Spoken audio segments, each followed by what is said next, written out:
Welcome, everyone. My name is John Eckhart, professor here at the University of Wisconsin, and with me today is Max Fergus, founder and CEO of Loom, and we'll dive into his business for just a moment. We're here is part of a deep dive that we're doing in the book, The Startup Owner's Manual, written by Steve Blank and Bob Dorf. This is a fantastic book I recommend to all people that are serious about entrepreneurship and jumping into entrepreneurship, in part because I think there's some great sound advice here on how to approach entrepreneurship in an ordered way that increases your chances of success and also, quite importantly, decreases the costs that you bear if you're facing failure. And I think this is a very, very helpful book. And what we're doing is I, as a professor, have been reaching out to entrepreneurs out there in the community and asking them to join me in a conversation about the book, and to highlight things that they like about it, things that they're less excited about, other thoughts that they have about the issues that are being addressed in Steve Blank and Bob Dorf's book. And so this chapter for today in the book is chapter 2, which is titled "The Path to the Epiphany: The Customer Development Model." And before we jump into that, I thought we'd have a conversation about Max's business and where it came from. So you have a good sense of the context to understand where Max is coming from. So Max, welcome. Thank you so much, John. Really appreciate you taking the time to have me. So as John noted, my name is Max Fergus. I'm the CEO for Loom. I actually graduated about 2 years ago from the University of Wisconsin, Madison, with a degree in finance, investment, and banking. Originally, my path was actually not in entrepreneurship. I was much more focused in life science and healthcare as part of finance. And so spent some time throughout college in Shanghai, China, working for a venture capital firm, San Francisco, working for an investment bank, and then originally had gotten an offer to go join Rothschild's investment banking division in New York upon leaving school.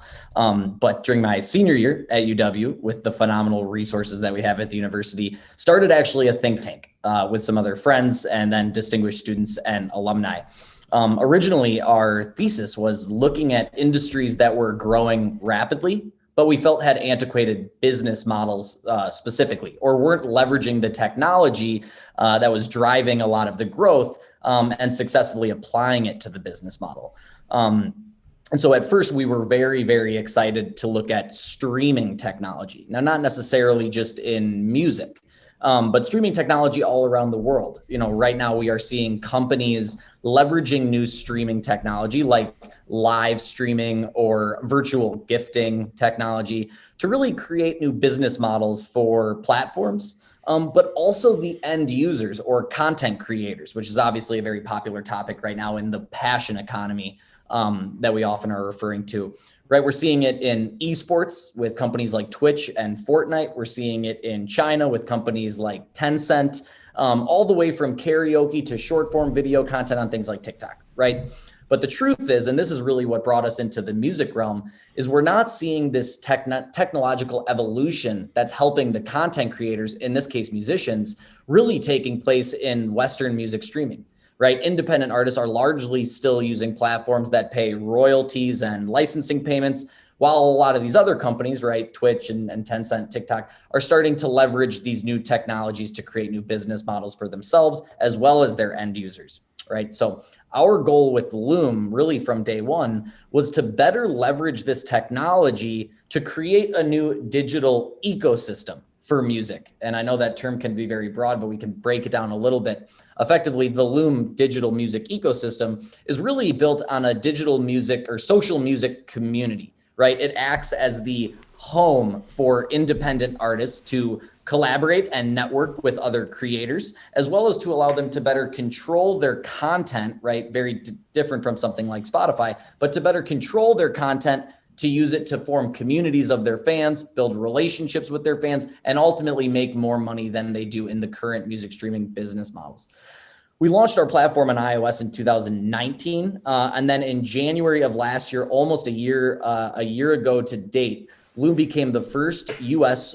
Western music streaming service to allow for direct financial support from fans to artists using virtual gifting technology, which had not been applied as a business model in music streaming in the United States up to that point. It came at a really interesting time period, really, even just to wrap up, right as COVID hit, right? or emerging and independent artists are losing their ability to make income from merchandise, losing their ability to make income from live entertainment. And ultimately, only 1% of the musicians right now in the world make any material income at all from music streaming. So we launched Virtual Gifting, the first system that allows an artist to better leverage their community and their fans for financial support. COVID hits. And while we don't obviously like to be ambulance chasers with the extreme unfortunate nature of the pandemic, it really shined an important light on that there are new technologies out there that can better service the needs of independent musicians, the ability for them to connect directly with their fans, ask for financial support, far more than a fan that pays $8 for a music streaming subscription could ever be able to give them by just streaming their music hundreds of times a day.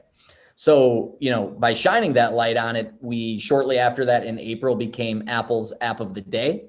And then this summer, in summer of 2020, in August, we closed our seed round. We raised about a $3 million financing. We brought on Neo, the great American R&B singer, as somewhat of a co-founder of our company. And then more recently, in October, launched our Android and our desktop platforms. I think out of all of the KPIs from 2020, we've grown to now over 100,000 musicians just on our iOS platform as we launched Android and desktop extremely quickly. But I think out of everything that we're the most excited about, it is the fact that right now artists on Loom are earning more per stream than every other US music streaming service. Obviously something that we're really, really excited about. Our mission is ultimately to put more money in the pockets of independent musicians. And really to wrap up there, we actually just launched a new platform last Monday, early 2021, called The Exchange, right? Our business model originally was very much so, let's reinvent the wheel of music streaming for how fans and artists, support each other and build communities. But we happen to see so much collaboration and networking between creators on the platform that we ultimately created The Exchange, which is a music marketplace for creators, right? So think about Facebook Marketplace, but specifically for musicians to collaborate, mix and master their music, all the way down to beat licensing and track reviews, right? Really even some of that micro consulting that we're starting to see pop up in different industries. So it's been a very exciting journey. Over the last 4 months, we've started to grow about 100% month over month growth, even as we've started to expand our business model. Our brand has continued to evolve. And now we have a very exciting time coming up in 2021 as we start to prepare for our Series A, which we're really, really excited about. So sorry for the long spiel there, but at least wanted to get the 10,000 foot view out of the way. No, that's great. It's very exciting. So thank you for jumping right in there. A couple questions for you. First is, what is virtual gifting? So virtual gifting is a really fancy way of calling something virtual tipping, right? So virtual gifting for us is we basically have a digital sub-licensable note, right? What it really is just a Fugazi currency, right? So it's not like a cryptocurrency, but it's basically just backed by people paying into a system where they receive these virtual currencies, right? Our virtual currency is called the note. But again, it's really just, a Fugazi type of, digital currency that's obviously backed by the US dollar. So fans can purchase this currency on our platform, take the currency, gift it to artists, and then artists convert that currency back into the US dollar, which would go into their bank account. And is there like a fee, like the converting and now the currency, or how does that work? Correct. So the really fun part about Loom, it's more of a branding statement than anything, is one note on Loom is worth half a cent. It is the same as a royalty payment on Spotify for a stream. And so the branding of that is kind of fun because what we've seen over the course of this last year is that there are more people gifting notes than even their ability to stream music. Right? I gift 100 notes, which costs me around 50 cents, right, to an artist. It is the financial equivalent of listening to their music 100 times. And so we're starting to prove that millions of Americans believe that independent artists deserve to make more money than they do. And at the same time, we're able to do that while still taking a little bit of a fee that we apply to the fan side, while still allowing the artist to receive the full value of the currency, creating both a profitable business model for ourselves as well as our musicians.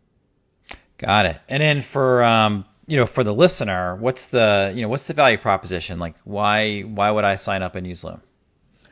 We live in a world where the word of the generation for Gen Z and younger millennials is authenticity, right? So now we're starting to realize that music is becoming just as much about the person or the brand as it is about the quality of the music, right? We also live in a world where these different technologies for streaming, right? For example, live streaming on Twitch.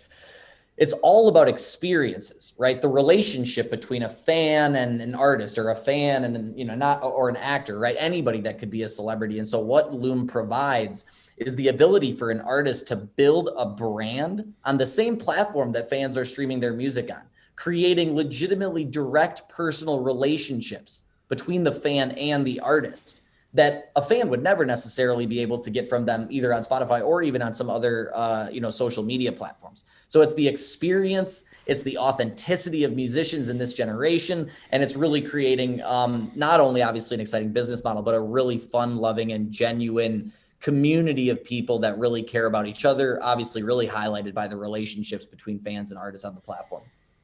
I mean, one of the things I like about it is for me, maybe this is not the right perception, but I feel like I've got a chance of finding something new, that I can come across an artist or somebody who's playing in a genre, and it's sort of like a fresh piece of music, a fresh artist to me.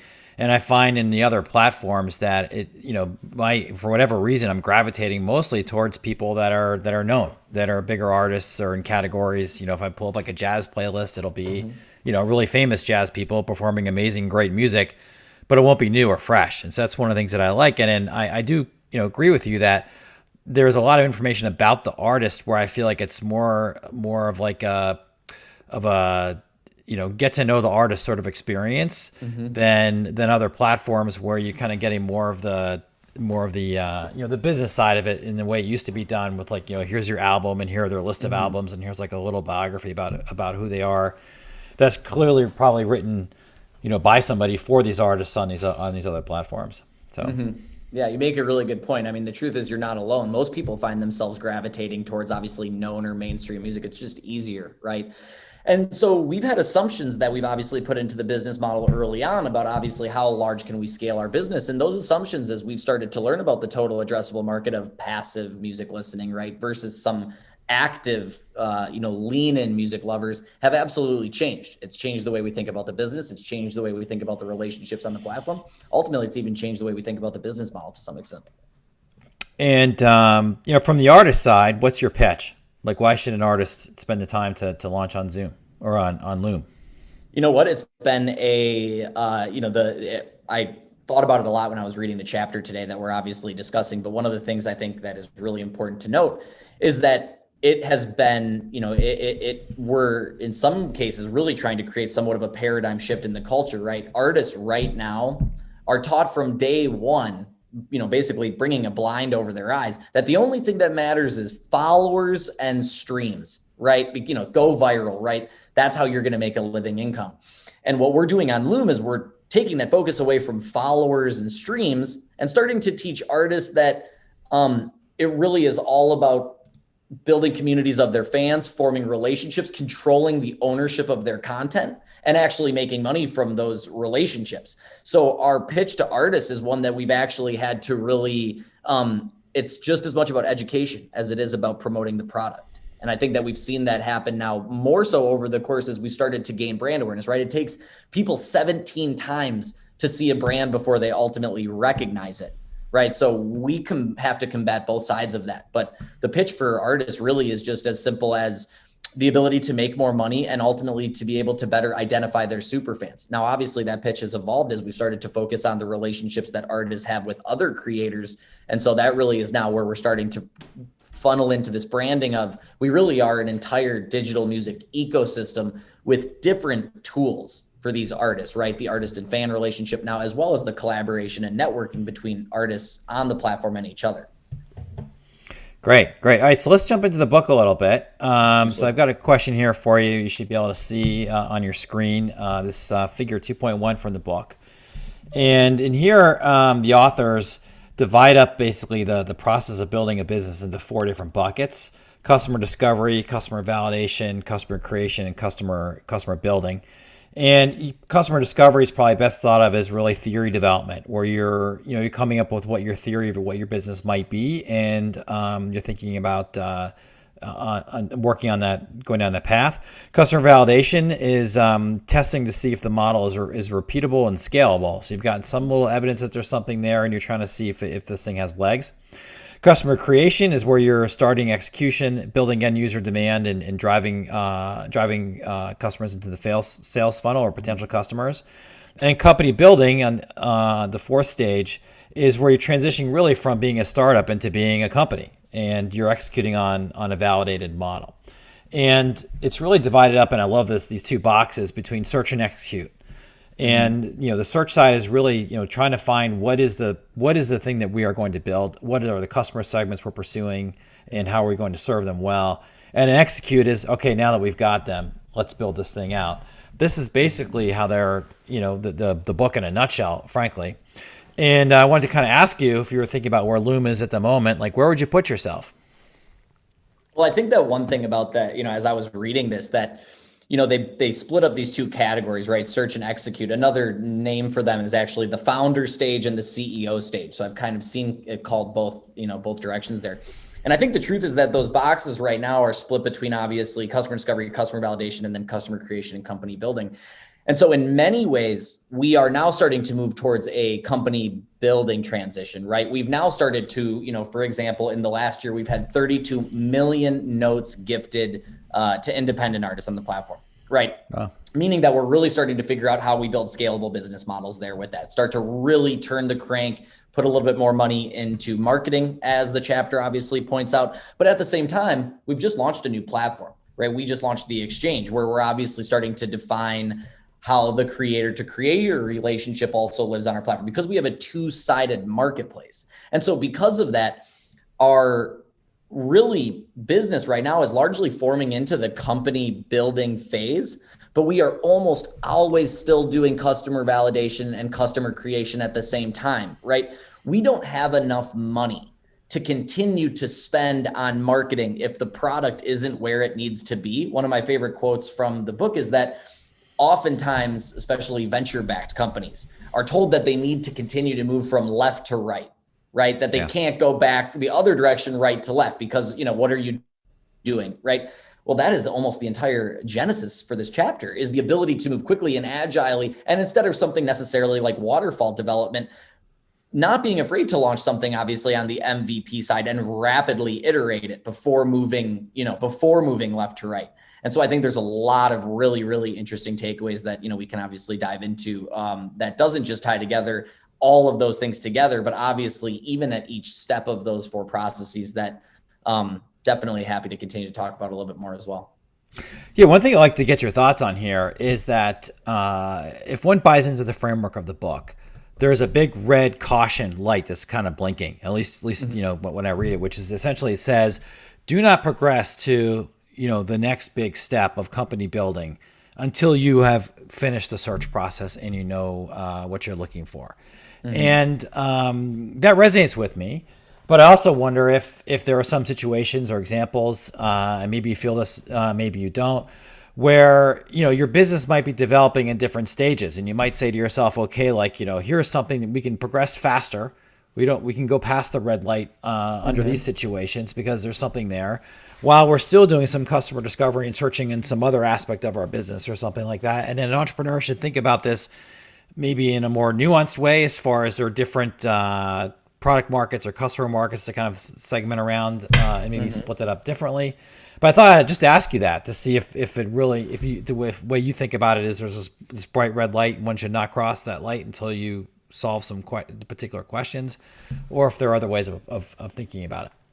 I think the chapter there is, chapter can only be so long, but I do believe it's a little bit linear, right? I don't think that obviously, it talks a lot about how every startup is ultimately different, right? A great example that I wouldn't say necessarily contradicts with this obviously aspect of the chapter, but they talk about, don't be afraid to explore, one-off revenue streams that you could ultimately see as patterns, right?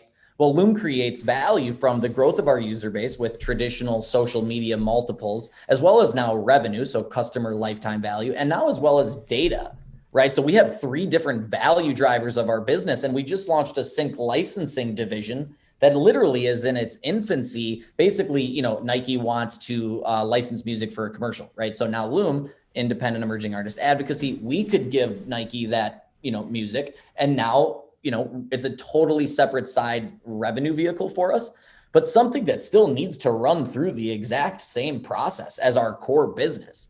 Right. So, it's not like these, these boxes, these 4 kind of linear progressions are the entire business. Sometimes even different segments of the business or different value drivers are all happening at the same time. I'd almost want to see some of those, those 4 circles stacked on top of each other for different, different areas, right? When you're a startup, you want to leave a few doors open because you don't necessarily know which door you're going to go down when you do get to that red light.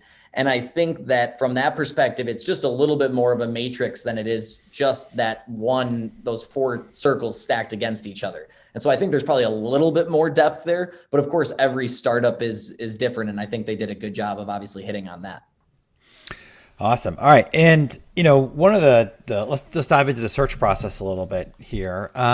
So one of the central notions in the book or central concepts is that when you first start to get business, essentially an entrepreneur has a set of ideas, which they articulate really is in the end, it's a theory of what your business might be, but you really know much less than you might think you know. That's the core, I think, idea of the book. And that one should go through in the search phase in a measured process of actually trying to discover what the key relationships are and what customers you might be serving, and essentially look and try and find a business, and in particular, use data to test the ideas that you have.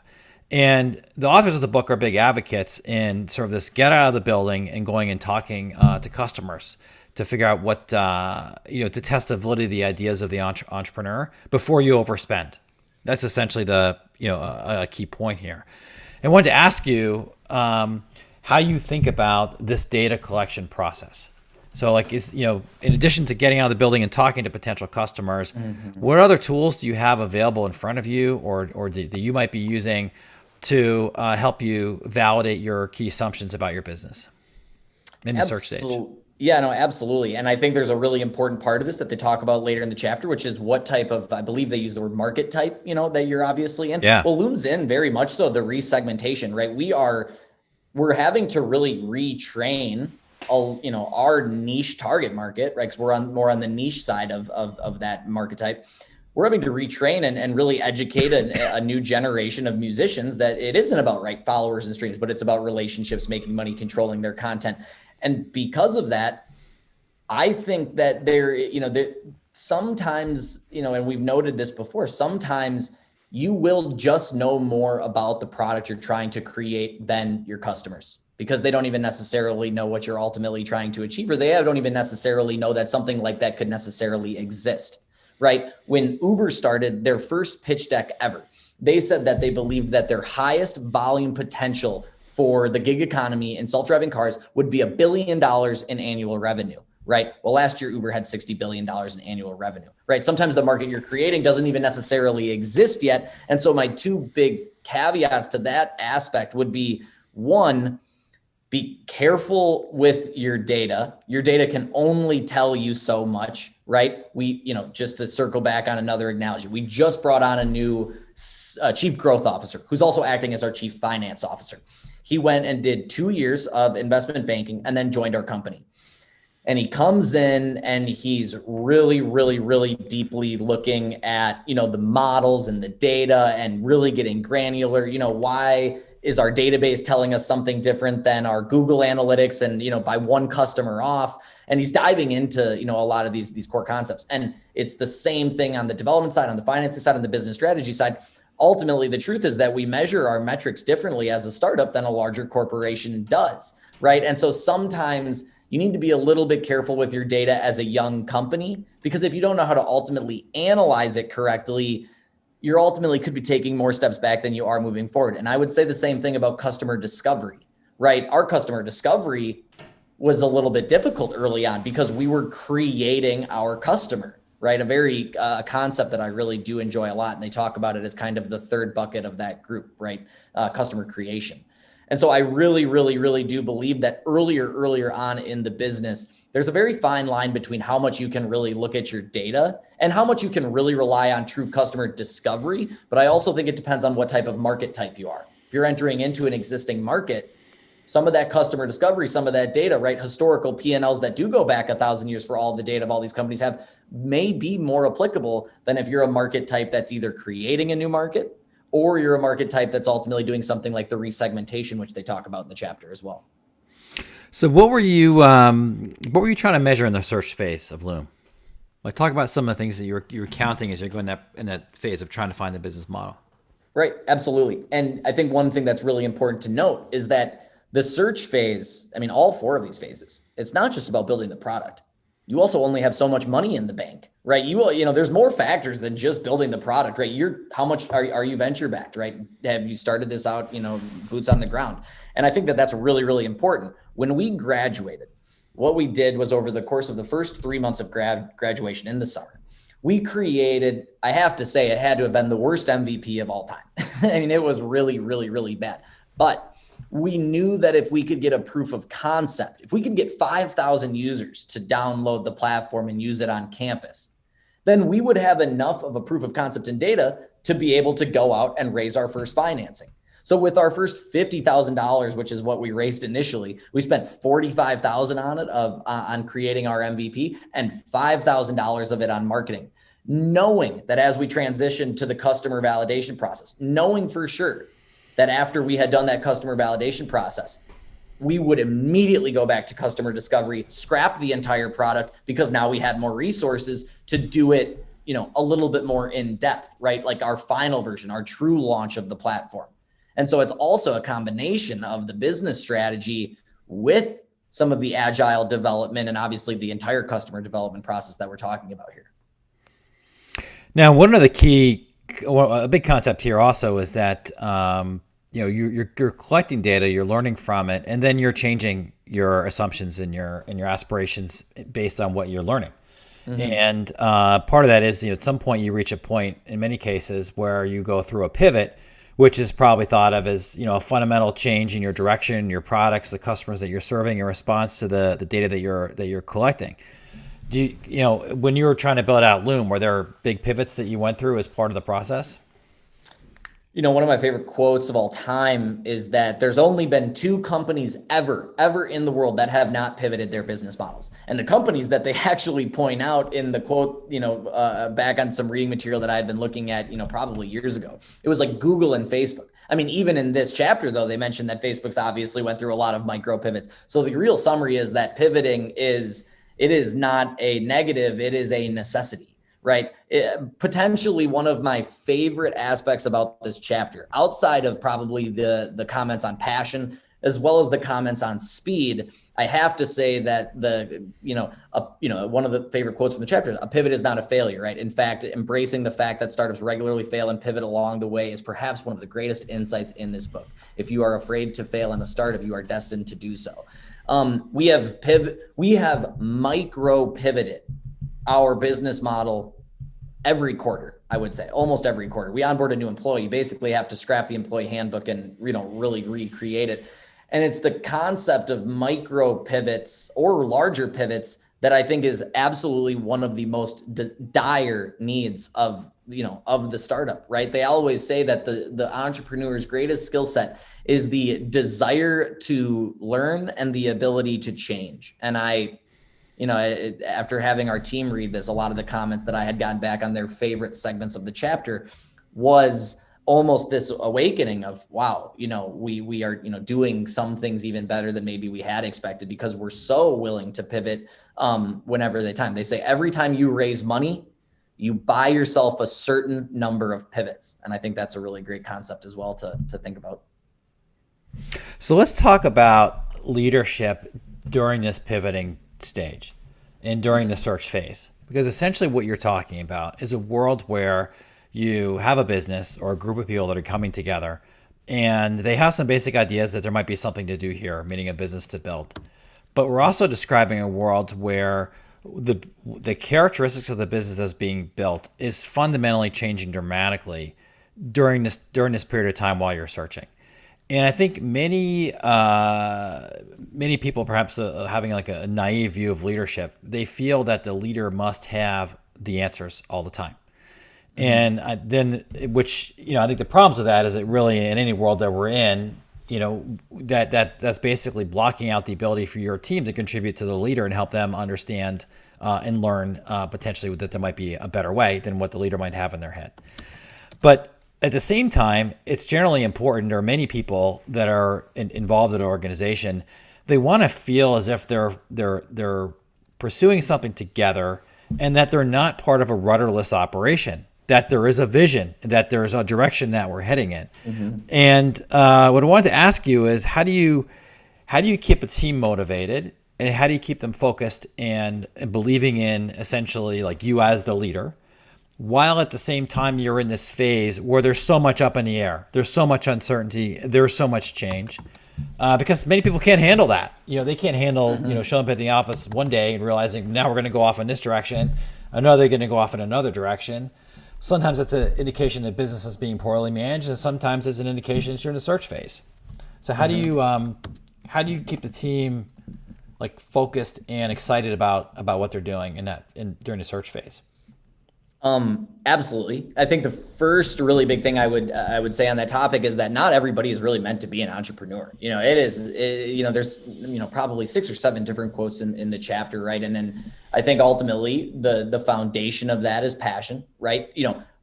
True motivation is only rooted in passion. I went to school at UW with other kids studying finance. Saw so many kids motivated because they felt like they needed to be motivated. You're surrounded by so many other, really, really intelligent people. But true motivation is really only rooted in passion. And so passion is the leading indicator of the team's trust in the ability to really pivot, even if the vision ultimately, and maybe even the mission really stays the same from day one. Now, a few other components, obviously, that the chapter really mentions is giving resources and education to everyone on the team, right? I think that that's really important, right? Not holding back. And I think similarly with that, the other really important aspect of that is being honest with everybody on the team, right? There's so many different times where data comes in really quickly. You have to make really quick decisions, relay that information to the team. And so being excruciatingly honest with everybody on the team about where you are, right? I think there's an element of transparency that's really, really important, about something that I've had to learn as a young leader. And I think the last really big lesson, which they don't talk about in this chapter because the chapter isn't necessarily about leadership, but is that you work for your employees and that your employees do not work for you. And I think that is really, really a big indicator. If our employees don't believe in where we're going, it's almost a guarantee that I'm not necessarily articulating the vision well enough to them, right? And so the concept of the fact that you work for your employees and that they do not work for you, as well as obviously the rest of what we've talked about with passion, transparency, giving resources to everybody, I think really, really rounds out the ways in which you keep your team motivated. But I really do, out of those, the leading indicator is absolutely passion. Awesome. Okay. So there's part of this chapter is devoted towards, or a large portion of it, towards something called the Customer Development Manifesto.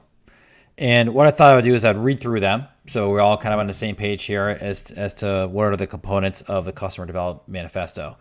And then kind of have a conversation about, what resonates with you particularly on this list, what things you might add or other comments you might have about the manifesto. So it's really I think it's a 14-point item, if I got them all here in my notes. The first is there are no facts inside your building, so get outside. Number 2, pair customer development with agile development. Number 3, failure is an integral part of the search, and you've mentioned that already. You've dove into that already.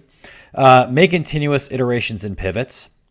Number 5, no business plan survives first contact with customers, so use a business model canvas.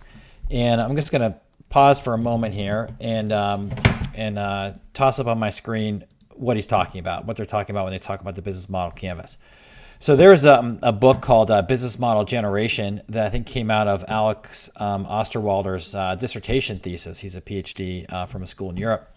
And it's this concept of the business model canvas and the business model.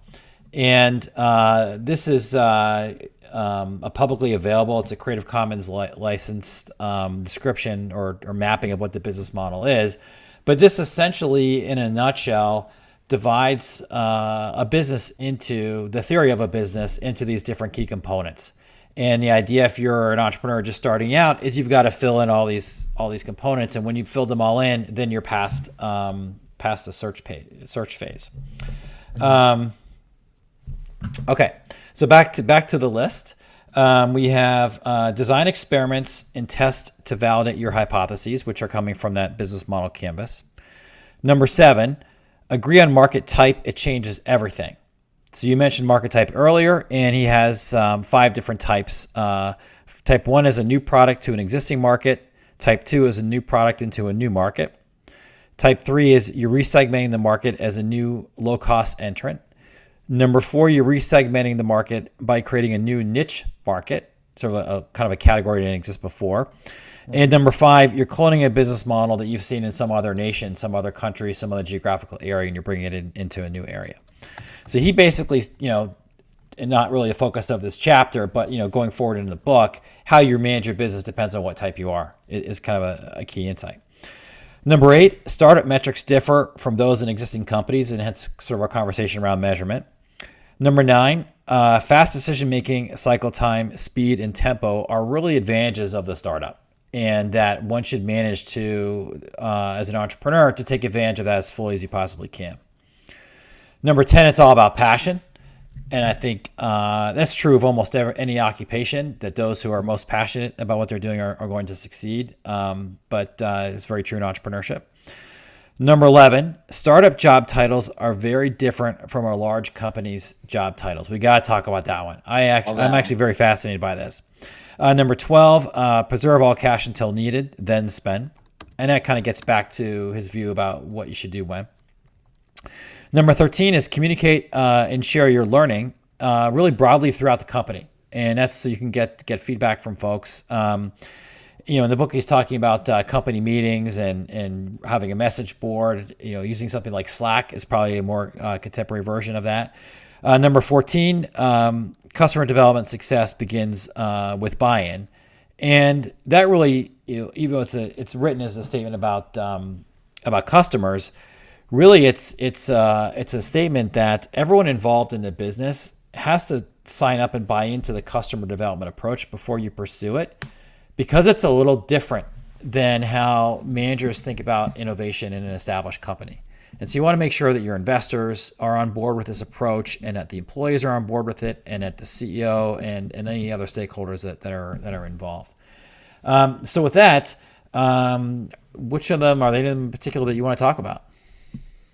I have a lot of really great, I wouldn't say great, but I have a lot of this was one of those things where, again, I read this chapter, obviously, prior to getting the chance to interview, and not everything, but there was so many times where, like the name of the chapter, right? The Epiphany hits, and I think that a few of my, I would say, personal favorites, because of the applicability to, our process.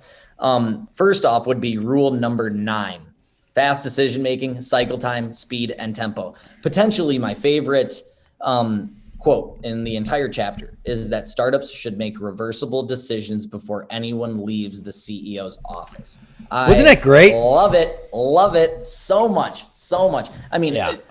We get stuck sometimes, right? We get stuck all, every other day. There's a conversation that either, great debate, argument, whatever you want to call it. But the truth is that I look back on this company and I really have trusted our intuition, up until this point. And it touches a little bit and drags into number 13, right? Communicating and sharing and learning, right? Everybody's going to have a different viewpoint. But if your organizational structure works as intended, you grab the data, you get the viewpoints, you get the customer discovery, you work it up to the executive level at the business so that all of the data and viewpoints are laid out, so that everybody has a say in what data and viewpoints we're discussing. But ultimately, then you do make a decision, a reversible decision. You move forward. And I would almost analogize the reversible decision is the most micro pivot you can make, right? The smallest decision that you can make that you could implement into your application next week and still be fine ultimately, regardless of how it turned out. But some of those reversible decisions that we've made quickly to go out and test something or to go out and really prove something have ultimately led to some of the greatest uncoveries of our company to date. And so that number 9, I think, is really the major summary for the entire chapter for me. Oh, excellent. Okay. And how about number 11? Startup job titles are very different from our large companies. What do you think about that? Our attitude since the day that we've started Loom, at least, was that you ultimately decide that the role you want to play in this company. And that sounds a little bit obviously vague, really out there, but we started this company with a lot of kids that were just graduating school. Half of our team didn't graduate and dropped out, obviously, to start Loom. And the truth is that when we started out, sure, we had one graphic designer who knew what he does, right? But we had a lot of people that had half majors in mechanical engineering. We had, probably 3 kids that, majored in poli-sci. And ultimately, it just hits it on the head. There's not only does it sometimes, especially in the search, right? Or the founder phase, however you want to call it, do people wear multiple hats? But so often does that extend to such a deep life cycle of the startup. That is not something that you get right into the execution phase and suddenly everything pulls together and the org chart is split up nicely by departments. I mean, our COO, who majored in poli-sci, now knows MySQL, right? He knows data science. He runs our project management team. He leads our recruiting, and he probably is the head of our HR. And so I think that, there's a lot of different pieces to break down in that, but startup job titles are very different from a large company. It literally could be a book in itself. I'd be interested to see what your kind of major, interests are when you kind of think about reading that section of the chapter. Yeah. I mean, one of the things that I really like about it is that, first off, I think that it's important to admire what the startup is not. And so the startup is not a large company. But a large company is a beautiful thing to the extent that you have what you're basically describing is something academics often talk about, the administrative form of organization. And what that is you have a business that's executing on a known business model, that you have individuals that are slotted into the org chart roles in the organization. You'll have the chief marketing officer, and underneath them there'll be somebody who's like an assistant to that person or an associate chief marketing officer or whatever. And if you lose your chief marketing officer, they get hired away from somebody else. Well, then you've got somebody else that can step into that role. And so there's permanence and there's durability. There's routines. There's passive decision making. There's a lot of attributes of an organization here to admire as it's executing on its business. But the other thing that you basically see that is really being highlighted by this point is that a startup, when it's in its search phase, is completely not that. And if you take somebody who's really good at marketing and they're head of marketing in a large organization, and then you hire them into a startup and you ask them to do their thing, that's probably not going to work because they're probably good at marketing a particular product through particular channels in a particular way.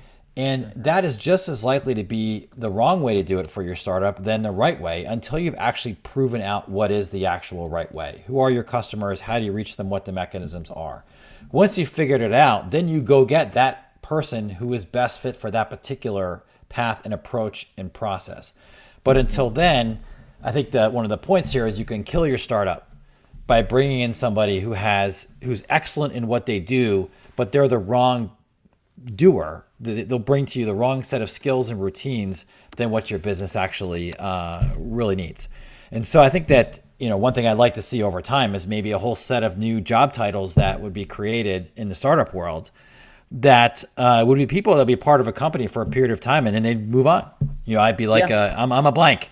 And what I do is, I'm in companies until they hit, until they solve these problems and then I go work in another one. And over my career, I'm going to be accumulating, equity and, equity pieces in maybe 20 or 30 startups. But this is what I do. I'm the searcher. I'm the person that does the marketing piece of the search function. I'm searching for the marketing piece, essentially. Yeah, well, so that's what spoke to me there. Well, and I will say this, the hardest part, absolutely the hardest part about growing our business early on has not been scaling the platform, but it's been scaling the team.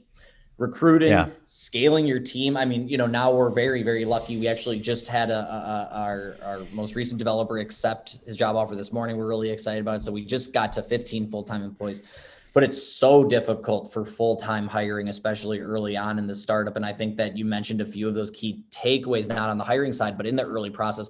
One of them for me is really doubling down on your strengths, right? You may not have somebody that isn't, that's going to fit into a position. You may not have somebody to run your P&L. That doesn't mean that you need to go out and hire somebody right away, right? Cut corners for as long as you can, I think is really an interesting thing that I try to double down on. You don't need every single job title to be filled. I think there's the second part of that. And ultimately, when it does come to scaling the team, hire for work ethic and hire for culture and hire for passion. One of my favorite stories of this entire, venture, that journey that we've been able to go on, is we had to pick between hiring two different developers. One was working at Salesforce and a recent graduate at Stanford, and the other one was a mechanical engineer and had gotten his master's in computer science at UCSD. And we only had enough money to hire one of them.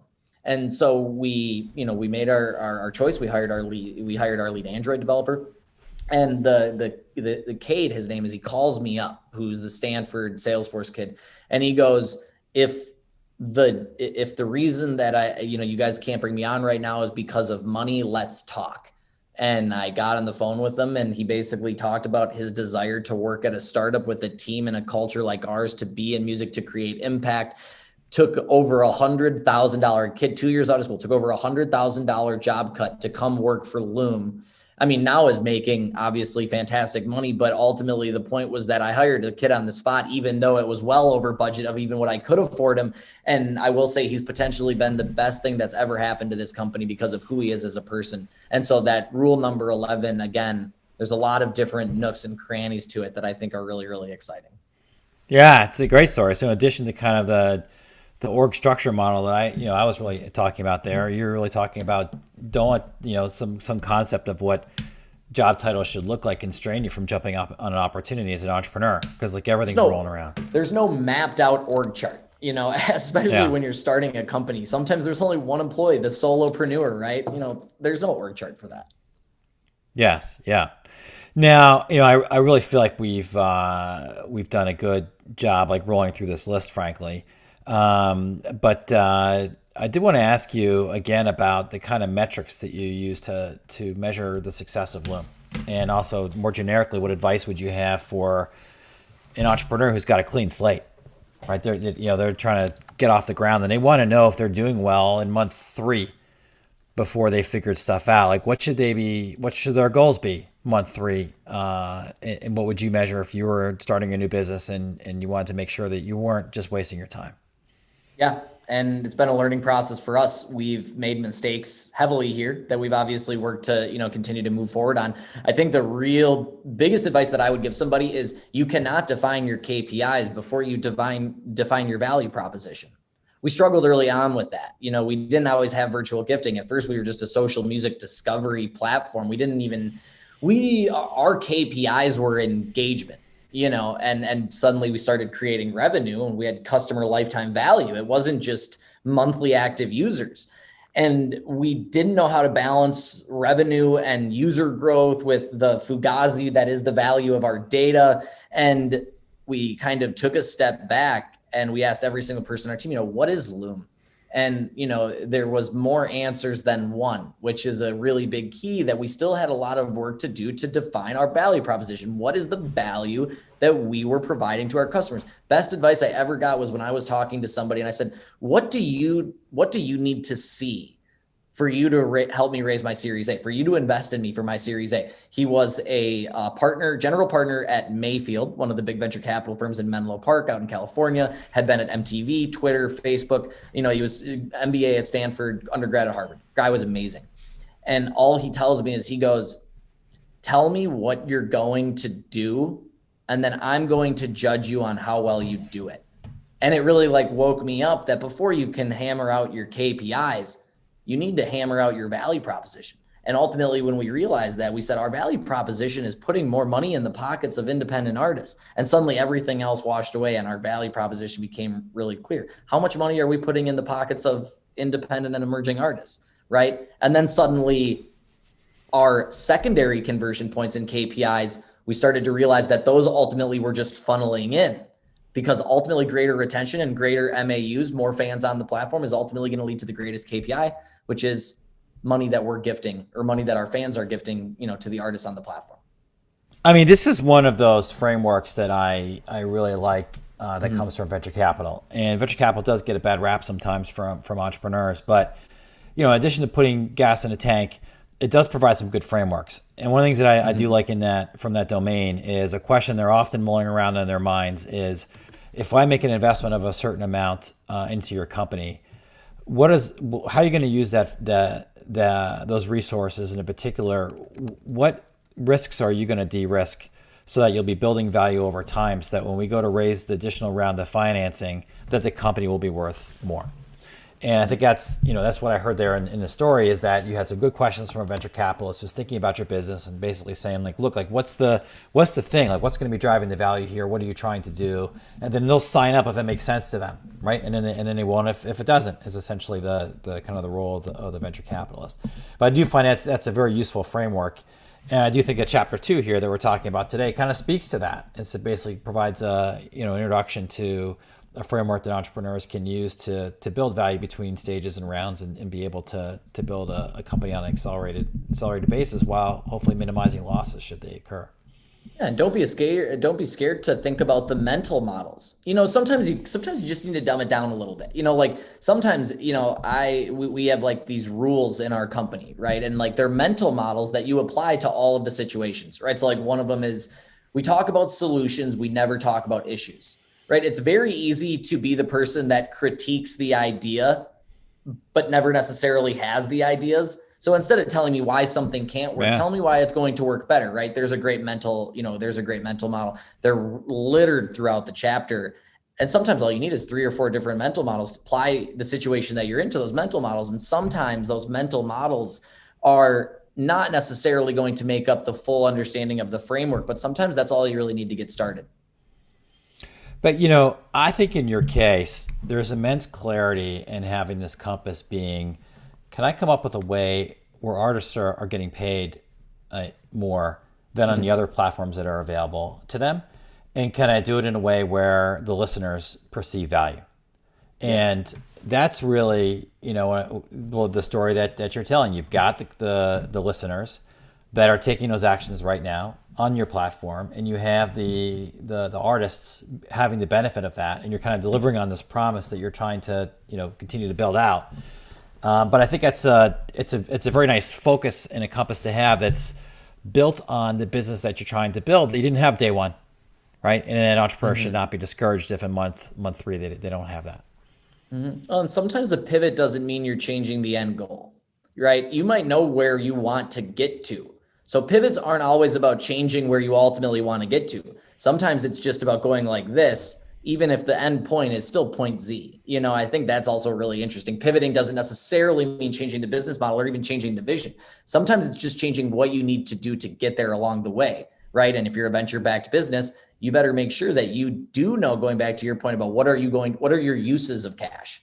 Yeah. Well, you better have a really clear idea, because you can have the best business in the world, but if you run out of cash 5 months before you tell the investors you're going to hit that inflection point, sometimes that just isn't enough, and ultimately could lead to a significant amount of dilution, or, really, obviously a number of different issues. That's right. So we're coming to the end of our time together. I thought I'd just ask you, like, what else should we have talked about? Is there something else that we missed that's prompted by the chapter? Any advice do you have for your fellow entrepreneurs out there? It sounds so cliche. I think, I always think about, like, if I was giving the commencement speech at UW, right, what would I ultimately tell people? And I think that the biggest lessons that I would give would be surely related to entrepreneurship, but much more related, especially for, whether it's the juniors and seniors that are listening to this, students, right, or really anybody in their life. You see Gary Vee talk about it. Ultimately, when I was going to go into banking, I would have had to wake up every single day at 6 a.m. and probably worked until midnight, right? Now I run my own startup and I wake up at 5 a.m. and I work until like 2 a.m. because I enjoy it that much more. And so I think that ultimately my greatest summary would be tying it back into the beginning of the conversation. And it would ultimately be the importance of being passionate about what you want to do, because, they always say that when we're kids, we believe that we can do anything we want in the world. And as, we suddenly learn about social norms and our parents tell us that, suddenly maybe things aren't possible, we lose a lot of that. And all entrepreneurs are the ones that still remember that feeling of what it's like to be when they're a kid and they feel like they can do whatever they want. So very applicable to entrepreneurship, but much more applicable just to how people think about their careers, especially when they're still in school. Yeah. So number 10 on their list, it's all about passion, and maybe it should be number 1. Well, thank you very much. We really appreciate the conversation today. I hope you enjoyed it as well. I'm sure the students and everyone who has a chance to watch this will appreciate it as well. Absolutely, John. Thank you so much for having me, and look forward to getting the chance to talk again soon. Great. And good job with the business. It sounds like things are going super well. I'll keep you updated. Definitely a long way to go, but we're enjoying the ride. Excellent. Take care. Appreciate it.